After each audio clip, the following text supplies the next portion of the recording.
Welcome everyone to another security debriefing here.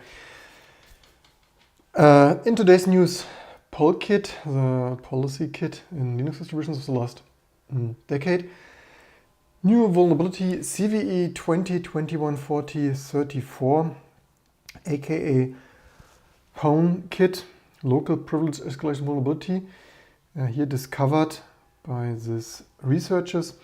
And this is just another in our saga, in our series, programming in C. Totally got that right. And my advice of we need a fresh start because everything is too broken. They found here this Qualys research team discovered a memory corruption vulnerability, aka C programming language, in Polkit PKexec. Also, fun fact: some news outlets title all major get root with this simple local privilege escalation vulnerability, except T2 because we are not even freaking shipping polkit in the default installation. Also, so yeah, don't delay. Try T2 today. Not saying that it doesn't have any security vulnerabilities in the Linux kernel and stuff, but hey, at least we didn't ship polkit in the default install. Maybe more to this later. And yes, we didn't even update this year, so today I updated this. So after this live stream, after this newscast, we can more live continue some package update and stuff. So that is a set UID root program that is installed by default on every major, hey, not on T2. Fact. Easily exploitable vulnerability allows unprivileged users to gain root access. This polkit, formerly policy kit, component controlling system-wide privileges in Unix-like systems, aka mostly Linux systems. Not sure if BSD ships this. Provided an organized way for non-privileged processes to communicate with privileged processes. When this came up some decade ago, or 15 years, or whenever this, so this was not always there, right? All these modern components, systemd, polkit, HAL, dbus also, HAL already deprecated, I think. Also UDEF now in systemd and all this complexity. So when this complexity started to trickle into Linux systems, maybe around 2005 or so, I always wondered, why do we need this? Why do we need that? Why do we need one more thing? Why do we need this more thing, right? And yeah, 15 years later, we are here, yet another CVE. I always wonder, the problem is that all those pieces, sure, some people would say they fit all together like a puzzle, all those nice frameworks, but on the other hand, I have to say, for what all the complexity? They're also written all in different styles, this coding styles in C. They usually share one thing in C, except this polkit even requires JavaScript. So maybe later in 30 minutes on the More Live channel, we take a closer look, because I wonder freaking what the heck they actually do with Java in this thing. So this policy kit needs some Firefox JavaScript engine for, I don't know what, totally top-notch secure probably with some JavaScript engine. Everything in the kitchen sink. So this is also why I recurrently say we need a microkernel. Yes, performance, I know, but we need really more structured and more systematic. Not that Apple sandboxing is so amazing, but somehow this, after 20 years, I have to say, the foundations and implementations of information technology need to be vastly rethought. And sure, microkernel, super old concept, isolating stuff already with drivers in a kernel or not running in a kernel.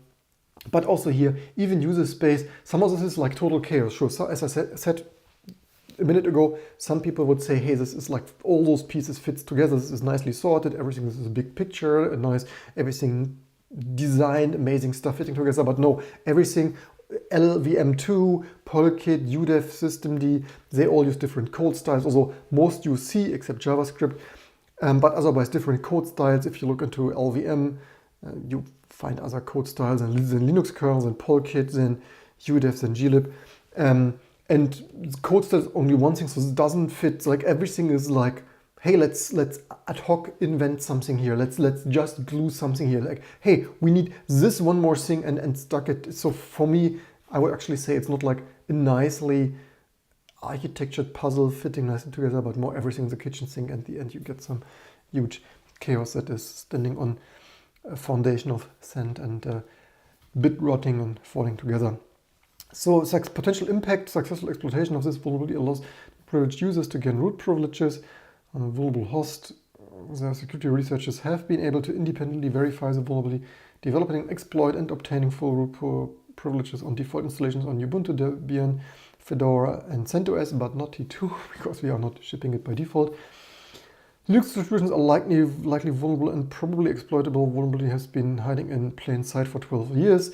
Affected are all versions of PK of PwnKit exec since the first version in May 2009. Commit C8, C3, D83 at PK exec command. Yay! Also, yeah, so many eyes, right? So the 1,000 eyes of verifying C code, like totally find everything not. The advisory sent to Red Hat. Also, yeah, 2021, right?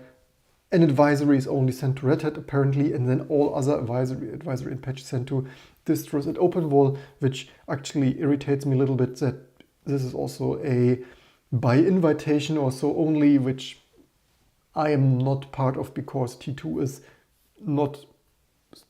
less important and popular than Gentoo or so. So yeah, that's like, yeah. In my opinion, this is a little bit, yeah, unfair that distributions not yet as big as IBM's broken Linux don't get this advisories, and I need to learn it from the press. This is, yeah, amazing stuff, right? Video for that detail. So how does it work? So the, yeah, command line parsing and stuff, difficult. So in summary, too long, didn't watch this video or read this.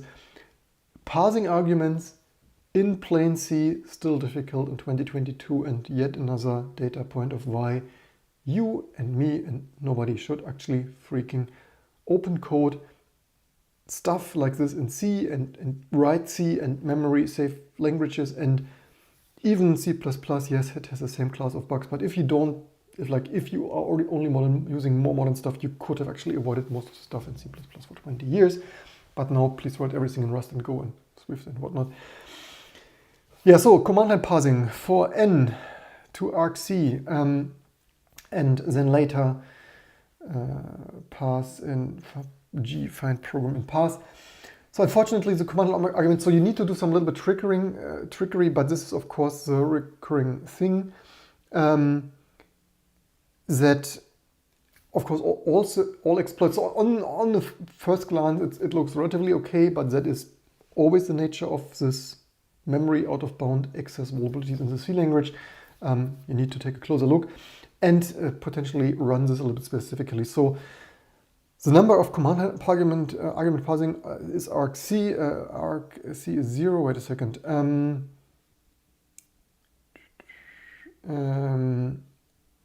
So I read this already. I know I think they run this specifically with executing this manually, like not on shell, but manually with out arguments. So the number of command line arguments, argc is 0. If the number of command line arguments is argc is 0, which means the argument list of argv that they passed in execv is empty. So if you run this on a shell, you don't get this. So you need to manually, but yeah, this is the point of exploits, right? Manually crafting that specifically, although it's also a little bit funny thing that the Linux kernel actually allows that. One could actually argue that maybe this argv0 should actually be always filled with something sensible. But of course, this specific case, you can't really avoid any kind of security things with just changing Linux kernel of not allowing argv0 is null, but whatever. So the internet N is in line 534. N, what do they have here? N1 argc. So less than, what do they have here? It's permanently set to 1. The pointer path is read out of bounds of argv1. Let's see, what do we have there? Argvn. Okay, so they start. Okay, so because they start with n, because n is 1, and that is already out of bounds in this specific case. It's a very specific thing, but that is a thing of memory safe handling out of bound access in the C language, right? it is always in this case. It's like, yeah, but this is a very specific trickery. It's like, yeah, but this is how security vulnerabilities work. What each security vulnerability is a very specific, artificially set up of trickery that you need to be aware of if you write security-related code, like, for example, on a security policy daemon, right? So this is why, so if you call this specifically, that is terminating this loop with 1, this is out of bounds, so they stringed up here argv out of bounds 1. And so with this specific thing, what exactly is read from this out of bounds stuff? Some random stuff? No, not so fast. The answer is the kernel copies out those arguments and environment strings and pointers. So actually, if this stuff wouldn't be so close together, this would actually already a recurring thing, right? Out of bounds stuff. If there would be some guard stuff and not like everything like in 1980, everything clobbered together, because then this here are those options, program name options, argv0, 1, argv-c, potentially null. So the answer could be pointers and the program stack, for example, argv-z null, clearly because argv and environment pointers are continuous in memory, which maybe that is not the best idea either. argc is 0, and then out of bounds argv1 is actually environment pointer 0. So normally they would be potentially maybe null pointer separated if you called execve with a null pointer there. Otherwise you have the environment pointer 0. And so this allows even more trickery of using this for g-find program in path. And if you specifically craft there a value in your environment, so that path environment variable path equals name, the directory name exists. Of course, you create this before you call this, right? Then pointing to the string name value is written out of bound to environment p. We established this already, so that you can run something, in other words, out of bound write allows reintroduce an unsecure environment variable, for example, ld preload, also, and these unsecure variables are normally removed by ld from the environment set uid program. They exploit this powerful primitive in the following section. Policy also supports okay, so BSD. So actually, in the beginning I said I wondered if BSD used it. Turns out BSDs and stuff are actually also potentially affected. And yeah, just as said, however, OpenBSD is not exploitable because the kernel refuses to execve a program with argc is 0. Did I not just say this? Like stupid random YouTubers, like, hey, maybe it's not a good idea if the kernel execvp stuff with such invalid arguments, like everyone except OpenBSD, hold my beer. Let's run it anyway. Cheers. Yeah, you can't mix this stuff up. Maybe I should become professional InfoSec newscaster here. Would be the most successful YouTube channel. Anyway, obviously the solution is patch the freaking PwnKit vulnerability and aka maybe recurring theme. I wonder what Linus Torvalds is doing, maybe managing Git patches today, but otherwise maybe after 30 years they might also be a good idea to make the execve handling a little bit more strict, like aka inspiring from OpenBSD to not exec z randomly.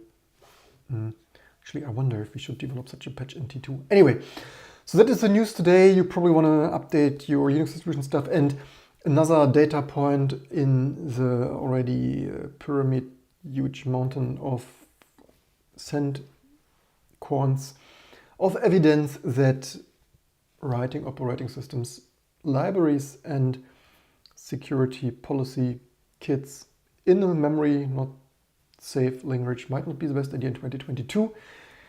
We seriously, eventually really need to stop doing that. Even Hector Martin, I think, tweeted today, we freaking need to stop writing stuff in C. It's like, yes, we do. I say this since, welcome to the club, saying this since over 15 years already. So yeah, there you have it.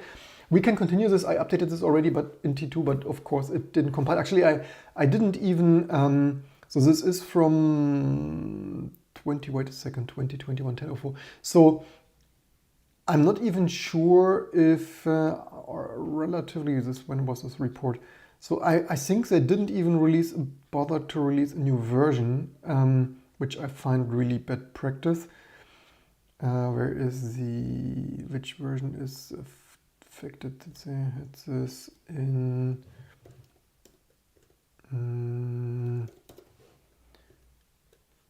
apply patches, something. Why do they not list the version here more precisely? Not a fan of that. So yeah, I have the feeling we need to peel the patch out of something, which is rather hilarious. Just another random data point of not amazing open source security handling. In my opinion, such a high profile vulnerability needs to have a release and not like some patch floating around somewhere. Vendor references here is, this is, do they have a